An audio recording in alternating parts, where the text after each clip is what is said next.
Asia cup ക്രിക്കറ്റിൽ ബംഗ്ലാദേശിനെതിരായ super 4 മത്സരത്തിന് മുൻപ് ഇന്ത്യൻ താരം സഞ്ജു സാംസണുമായി സഞ്ജയ് മഞ്ജരേക്കർ നടത്തിയ സംഭാഷണം ഇപ്പോൾ സോഷ്യൽ മീഡിയയിൽ വൈറലാണ്.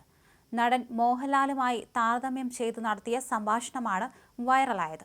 കഴിഞ്ഞ 12 മാസത്തോളം ഇന്ത്യൻ ട്വന്റി ടീമിൽ ഓപ്പണർ സ്ഥാനത്ത് മികച്ച പ്രകടനം നടത്തിയിട്ടും അഞ്ചാമതും ആറാമതുമായി കളിപ്പിക്കുന്നത് സംബന്ധിച്ച ചോദ്യത്തിനായിരുന്നു മോഹൻലാലിന്റെ കരിയർ ചൂണ്ടിക്കാണിച്ച് തനിക്ക് ഏത് റോളും ചേരുമെന്ന് മറുപടി പറഞ്ഞത്.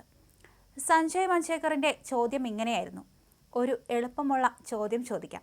അവസാനത്തെ ഒരു ചോദ്യം. നിങ്ങൾ 3 ട്വന്റി അന്താരാഷ്ട്ര സെഞ്ചുറികൾ നേടിയിട്ടുണ്ട്. ഈ 3 സെഞ്ചുറികളും ഓപ്പണിംഗ് സ്ഥാനത്താണ് നേടിയത്. നിങ്ങൾക്ക് ശരിക്കും കംഫർട്ടായ പൊസിഷൻ ഏതാണ്? സഞ്ജുവിന്റെ മറുപടി ഇങ്ങനെയാണ്: അടുത്തിടെ നമ്മുടെ ലാലേട്ടൻ, മലയാള സിനിമാ നടൻ മോഹൻലാലിനെ അറിയില്ലേ? രാജ്യത്തിന്റെ ഒരു വലിയ അവാർഡ് അദ്ദേഹത്തിന് ലഭിക്കുകയുണ്ടായി. അദ്ദേഹം കഴിഞ്ഞ 30-40 വർഷമായി അഭിനയിക്കുന്നു. ഞാനും കഴിഞ്ഞ 10 വർഷമായി രാജ്യത്തിനായി കളിക്കുന്നു. അതുകൊണ്ട് എനിക്ക് ഹീറോ റോൾ മാത്രമേ ചെയ്യാൻ കഴിയൂ എന്ന് പറയാൻ കഴിയില്ല. എനിക്ക് വില്ലൻ ആകണം, എനിക്ക് ജോക്കർ ആകണം, എനിക്ക് ചുറ്റും കളിക്കണം. ഓപ്പണറായി ഞാൻ റൺസ് നേടിയിട്ടുണ്ട്. ടോപ്പ് 3-യിൽ എനിക്ക് മികച്ച പ്രകടനം നടത്താൻ കഴിയുമെന്ന് എനിക്ക് പറയാൻ കഴിയില്ല. ഇതുകൂടി ഒന്ന് ശ്രമിക്കട്ടെ. എന്തിനാണ് എനിക്കൊരു നല്ല വില്ലനാകാൻ കഴിയാത്തത്? വെൽഡൻ മോഹൻലാൽ, സോറി സഞ്ജു എന്ന് തമാശ രൂപേണ പറഞ്ഞവസാനിപ്പിച്ച സഞ്ജയിനോട് സഞ്ജു മോഹൻലാൽ സാംസൺ എന്ന് കൗണ്ടറടിച്ചാണ് സഞ്ജു പോയത്. അതേസമയം മത്സരത്തിൽ ഇന്നലെ സഞ്ജുവിന് ബാറ്റിങ്ങിന് അവസരം കിട്ടിയില്ല. 5 വിക്കറ്റുകൾ വീണപ്പോഴും സഞ്ജുവിന് അവസരം ലഭിച്ചിരുന്നില്ല. അതേസമയം ഏഷ്യ കപ്പ് ക്രിക്കറ്റ് സൂപ്പർ 4-ൽ ബംഗ്ലാദേശിനെ വീഴ്ത്തി ഇന്ത്യ ഫൈനലിലെത്തി.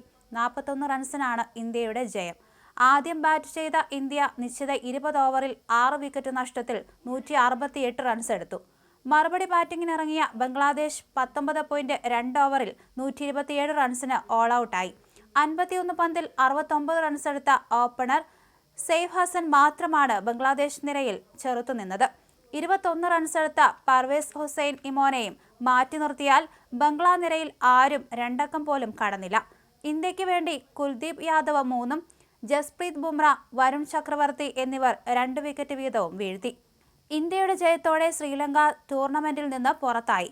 വ്യാഴാഴ്ച നടക്കുന്ന ബംഗ്ലാദേശ് പാകിസ്ഥാൻ മത്സരത്തിലെ വിജയിയാകും ഫൈനലിൽ ഇന്ത്യയുടെ എതിരാളികൾ.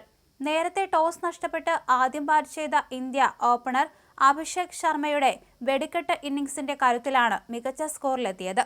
പവർ പ്ലേയിൽ തകർത്തടിച്ച ഇന്ത്യയുടെ സ്കോറിംഗ് പിന്നീട് മന്ദഗതിയിലായി.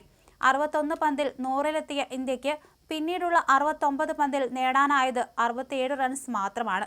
37 പന്തിൽ 5 സിക്സും 6 ഫോറും അടക്കം 75 റൺസ് എടുത്താണ് അഭിഷേക് പുറത്തായത്. ഗിൽ 19 പന്തിൽ 1 സിക്സും 2 ഫോറും അടക്കം 29 റൺസ് എടുത്തു. ഇരുവരും 1-ാം വിക്കറ്റിൽ 6.2 ഓവറിൽ 77 റൺസാണ് അടിച്ചെടുത്തത്.